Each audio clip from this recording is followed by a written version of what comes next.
On va en parler avec Amélie Dely, présidente d'Avocial.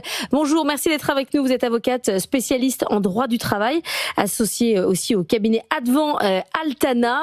Un mot justement sur ces ruptures conventionnelles dont on a encore dit un peu aujourd'hui quand même pas mal de mal, en disant que c'est surtout pour les profils les plus qualifiés, que ça permet de financer le développement d'une entreprise, que ça permet de prendre une année sabbatique. Vous voulez nous dire ce matin que c'est utile notamment pour faire baisser la conflictualité dans les boîtes? Alors, c'est tout à fait. Bonjour à tous. C'est un processus que l'on défend ardemment parce que ça a clairement fluidifié les relations de travail et fait descendre la conflictualité parce que c'est utilisé quand même à 42% dans des entreprises de moins de 10 salariés. Il faut savoir que quand dans une entreprise de cette taille-là, on a une difficulté avec un salarié ou que le salarié a une difficulté avec son patron, eh bien, ça devient très vite conflictuel pour la totalité de l'entreprise. Et donc, mettre à mort cette procédure serait dramatique pour ces entreprises, dont je rappelle que c'est quand même le tissu économique principal de la France.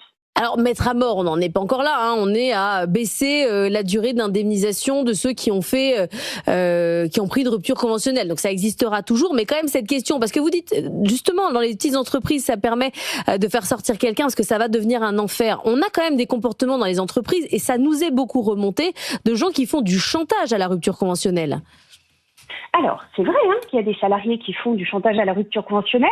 Les patrons ont moins la possibilité de le faire parce que si le salarié veut pas, il n'a pas tellement d'autres options après que de licencier, donc il ne fera pas de chantage.